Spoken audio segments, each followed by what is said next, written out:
তোমাদের স্বাগত জানিয়ে রাতের বিভীষিকা চ্যানেলে আবার অনেক দিন পর চলে এলাম নতুন সত্য ভৌতিক ঘটনা নিয়ে। আজকের ঘটনাটি আমাকে পাঠিয়েছে ইছাপুর থেকে রূপা কর্মকার। তার হাজব্যান্ড মিলিটারিতে চাকরি করতেন, এখন রিটায়ার করে ওখানেই কোনো ব্যাংকে চাকরি করেন, তবে কোন ব্যাংকে সেটা বলেনি। তা আমি ওনার ঘটনাটি তার মতন করেই তোমাদেরকে বলছি। হ্যালো সুপর্ণাদি, কেমন আছো? আশা করব ভালোই আছো। বাংলা শুভ নববর্ষের শুভেচ্ছা রইল। তুমি অনেক দিন পরই তোমার চ্যানেলে ঘটনা বলো। আমি চাই তুমি প্রত্যেক সপ্তাহে সত্য ঘটনা বলো, আর তোমার সত্য ঘটনাগুলো শুনতে আমার বেশ ভালোই লাগে, তাই আমি দুপুরবেলায় শুনি। আজ আমিও আমার একটি ঘটনা তোমাকে শেয়ার করলাম।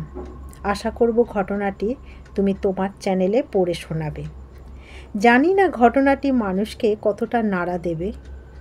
আর জানো, আমি জানতাম যে আত্মা বলে কিছু হয় না, এটাই বিশ্বাস করতাম। কিন্তু আমার এই ধারণা পুরো ভেঙে যায় এই ঘটনার মধ্যে দিয়ে। অসংখ্য ধন্যবাদ রূপাদি যে তুমি আমার গল্পগুলো শোনো। তার সঙ্গে আমারও রইল শুভ নববর্ষের শুভেচ্ছা, ইনফ্যাক্ট রাতের বিভীষিকা চ্যানেলের সমস্ত সদস্যদের। বাংলার নববর্ষ তো শুরু হয়েছে, এখনও তো চলছে। অনেক দিন পর গল্প ছাড়ার জন্য আমার জানাতেও দেরি হয়ে গেল বাংলা শুভ নববর্ষের শুভেচ্ছা। এর জন্য আমি সমস্ত সদস্যদের কাছে ক্ষমা চাইছি।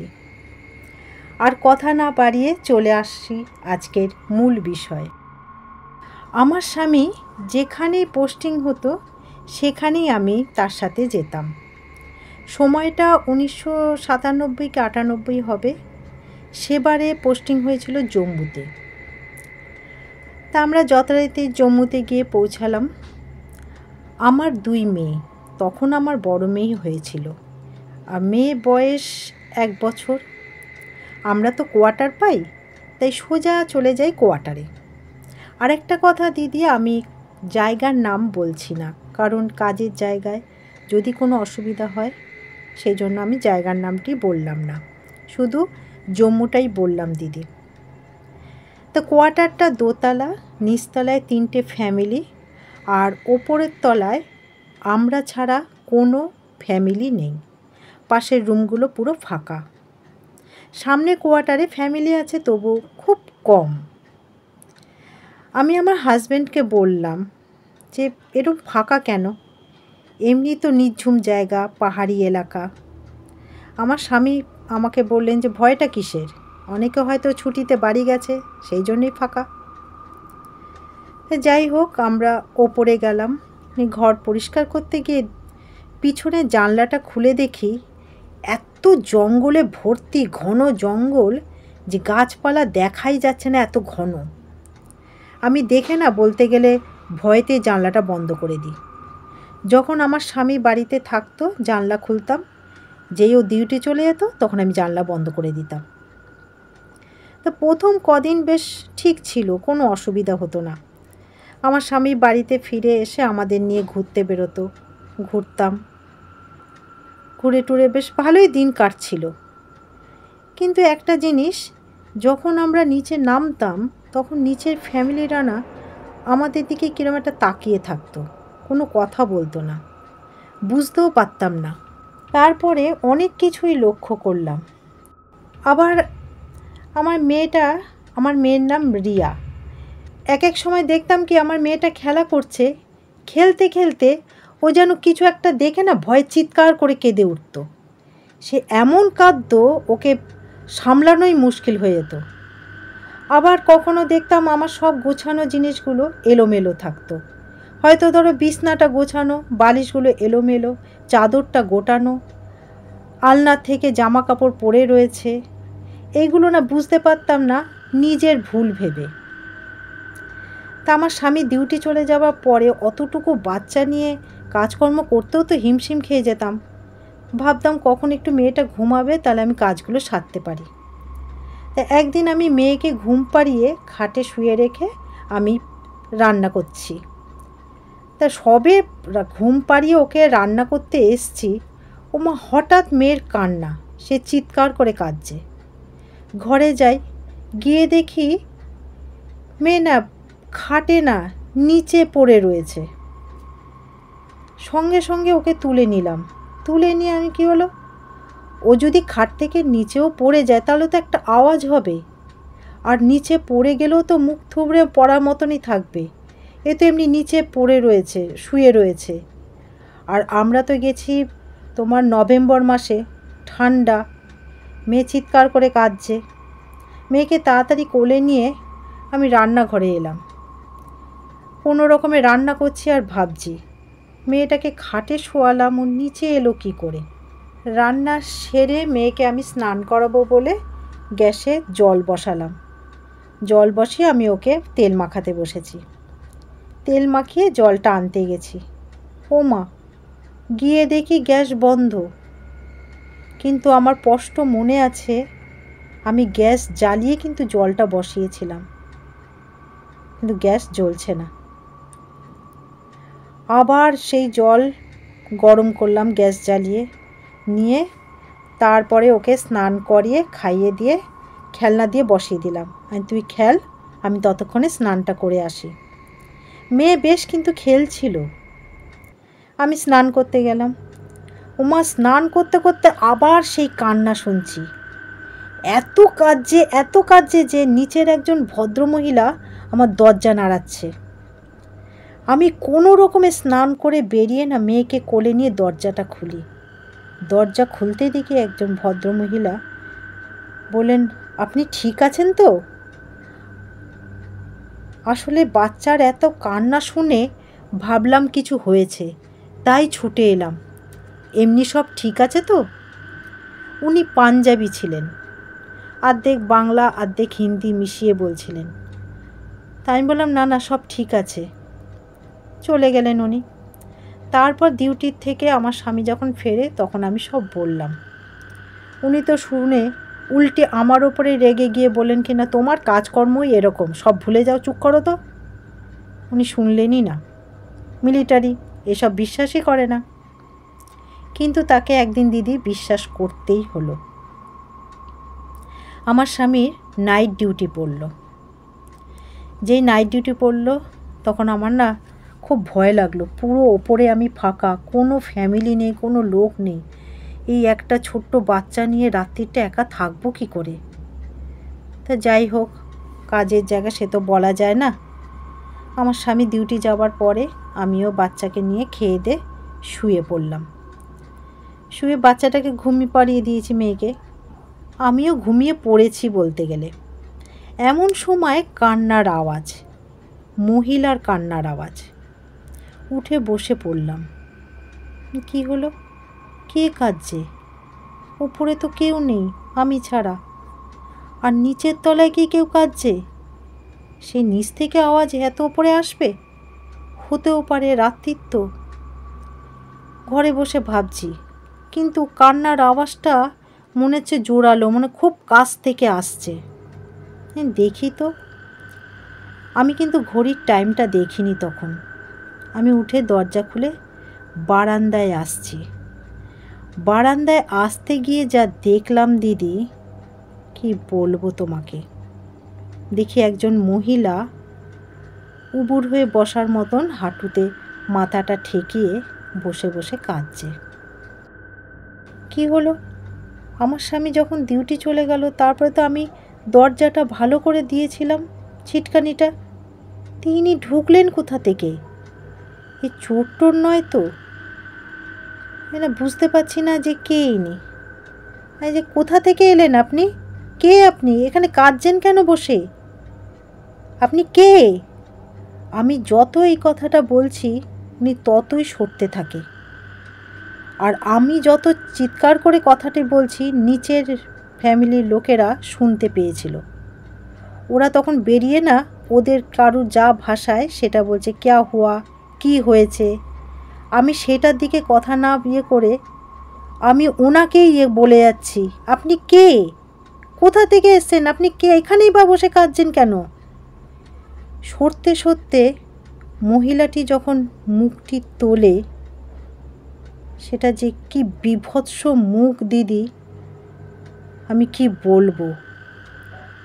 আমি ওই মুখ দেখে না চিৎকার করে অজ্ঞান হয়ে পড়ে যাই।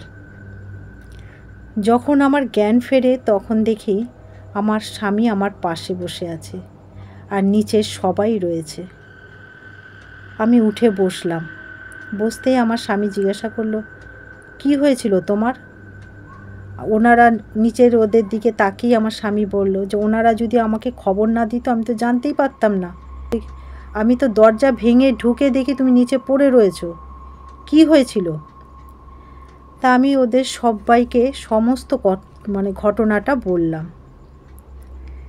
নিচের ওরা শুনে বলল যে এটা তো হওয়ারই কথা, তাও তো আপনারা 1 মাস হতে চললো রয়েছেন, এর আগে যে ফ্যামিলি এসছিল তারা তো 1 সপ্তাহ থাকতে পারিনি, চলে যায় এখান থেকে।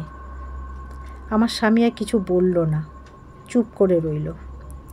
তারপরে অফিসে গিয়ে স্যারকে অনুরোধ করলো যে স্যার, আমরা যে কোয়ার্টারে এসে উঠেছি দোতলায়, সেখানে আর কোনো ফ্যামিলি নেই তো, আর ছোট বাচ্চা নিয়ে আমার ওয়াইফ একা একা রাত্রিবেলা থাকতে পারছে না, কয়েকটা মাস যাওয়ার পরে তখন সয়ে যাবে, থাকতে পারবে, তো এই সময় যদি আমাকে নাইট ডিউটিটা চেঞ্জ করে যদি মর্নিং দেন তো খুব ভালো হয়। অনেক রিকোয়েস্ট করার পরে স্যার বললেন ঠিক আছে। তারপরে আমার স্বামী বাড়িতেই থাকতো, নাইট ডিউটিটা ছিল না। তা নাইট ডিউটি নেই দেখে, স্বামী রয়েছে দেখে আমিও যেন একটা বুকে বল পাচ্ছিলাম, ভয়টা কম লাগছিল। তা 2 দিন পরে আবার এলো সেই রাত তখন 2টো, আমরা ঘুমিয়ে পড়েছি। ঠিক সেই কান্নার আওয়াজ। আমার স্বামীও উঠে পড়েছে, আমিও উঠে পড়েছি, উঠে বসে আছি। আমার স্বামীও আমার দিকে তাকায়, আমিও স্বামীর দিকে তাকাই যে কান্নাটা কোথা থেকে আসছে। আমার স্বামী নেমে যাচ্ছিল, আমি বললাম যেও না, থাক না, সকাল হোক তারপরে দেখা যাবে। শুনলেন না, উনি দরজা খুলে বেরিয়ে দেখে রান্নাঘর থেকে আওয়াজ আসছে। উনি তো আর জানে না রান্নাঘরের লাইটের সুইচ কোনটা। উনি দেখেন যে একটা মহিলা যেন কালো ছায়ার মতন একজন বসে বসে কাঁদছে আর বলছে তোরা চলে যা এখান থেকে, এটা আমার ঘর, তোরা চলে যা, এটা আমার ঘর। তখন আমার স্বামী বলে, আপনি কে? কোথা থেকে আসছেন? আপনি কে সেটা বলুন। কোনো উত্তর নেই। অনেকবার জিজ্ঞাসা করার পরে তারপরে দেখে আর নেই। তারপরে সেটা নিয়েও আমার স্বামী অনেক চিন্তা করলো যে কী হলো, ইনি কে আর কেনই বা এখানে বসে কাঁদছে। সারাটা রাত্রি দিদি আমি আর ও বসেই কাটিয়ে দিলাম। পরের দিন গিয়ে অফিসে স্যারকে গিয়ে সমস্ত ঘটনাটা বলল যে আমরা ওই রুমে আর থাকতে পারছি না স্যার, আমাদের রুমটা চেঞ্জ করে দিন। তাও ওই 2 দিন ওই রুমে ছিলাম, কারণ সঙ্গে সঙ্গে তো আর কোয়ার্টার পাওয়া যায় না। তারপরে যে সামনে কোয়ার্টারে গিয়ে আমরা উঠেছিলাম। ওই কোয়ার্টারে গিয়েই আমরা শুনলাম যে ওই রুমে নাকি একজন স্বামী স্ত্রী এসেছিলেন। তাও তখন কিন্তু পাশের রুমগুলো ফ্যামিলি থাকতো। তো ওই স্বামী স্ত্রী নাকি প্রায় ঝগড়া লেগে থাকতো, প্রতিদিন বলতে গেলে ওদের নাকি খুব ঝগড়া হতো। কী কারণে ঝগড়া হতো সেটা কেউ জানতো না। এই ঝগড়া হতে হতে একদিন ঝগড়া এমনই চরমে পৌঁছলো যে লোকটি নাকি বউটির গায়ে কেরোসিন ঢেলে আগুন জ্বালিয়ে বাইরে দিয়ে ছিটকানি দিয়ে পালিয়ে যায়। তারপর থেকেই ওই রুমে কেউ আর আসতে পারেনি, পুরো বন্ধ করেই দিয়েছিল। পাশের রুমে যারা থাকতো তারাও আর থাকতে পারল না। সেখান থেকে ওই ঘরটা আওয়াজ হতো, দুমদাম আওয়াজ হতো, চিৎকার কান্নাকাটি, ওই জন্য কেউ আর পাশের রুমগুলো ছেড়ে চলে যায়। তারপরে অনেক দিন ফাঁকা তো আর ফেলে রাখতে পারে না, ওই জন্য রুমটাকে আবার পাশের সব রুমগুলোকেই আর কি ওয়াশ টোয়াশ করে রং টং করে আবার লোকজন আসবে বলে ঠিক করেছিল। কিন্তু আমাদের যাওয়ার আগে আরেকটা ফ্যামিলি এসেছিল, তারা নাকি 1 সপ্তাহ বেশি আর থাকতে পারেনি। আমরা তো তাও 1 মাস বলতে গেলে ছিলাম, তারপরে তো সামনে চলে এলাম। তারাও যে এসছিল তারাও পাশে নিচে ওরা নাকি সবাই কান্নার আওয়াজ শুনতো প্রতিদিন আর চিৎকার করতো। বলতে গেলে এখন নাকি ওই ওপরের রুমটা পুরো বন্ধ, সিল, আর কেউ থাকে না, শুধু নিচেই থাকে, কয়েকটা ফ্যামিলি আসে। তারপর দিদি আমি আর 1 বছর ছিলাম, থেকে আমি চলে আসি, আমার তখন ছোট মেয়ে হয়েছিল। তো এই ছিল আমার ঘটনা। আমার এই ঘটনাটা তুমি যদি তোমার চ্যানেলে পড়ে শোনাও আমার খুব ভালো লাগবে। আর আমারও অনেক ঘটনা আছে আমার জানা, তোমাকে পাঠাবো আমি। আর তুমি ভালো থেকো। সত্যি কথা বলতে কি রূপাদি, তোমার এই ঘটনাটি শুনে আমার মুখের কথাই বন্ধ হয়ে গেছিল। আমি আর কী বলবো বুঝতে পারছি না। মানুষ যে কারো কোনো ক্ষতি করতে পারে, এইভাবে প্রাণ নিয়ে নিতে পারে, এইটা আমার মানে ভাবতেই পারি না। কারো কি কোনো অধিকার আছে যে অন্যের প্রাণ নিয়ে নেওয়া? ভালো না লাগলে ছেড়ে দিক বা ডিভোর্স করে দিক, তা বলে মেরে ফেলবে? জানি না। এইভাবে তো কত মানুষ চলে যাচ্ছে, কটাই বা আমরা খবর রাখতে পারি। তার কি বলবো, আজ এখানেই শেষ করলাম। আবার আসবো নতুন কোনো সত্য ভৌতিক ঘটনা নিয়ে। ততদিন তোমরা এই ঘটনাটি শোনো, আর একটা লাইক দিও, আর এই ছোট্ট চ্যানেলটিকে সাবস্ক্রাইব করে পাশে থেকো। ধন্যবাদ।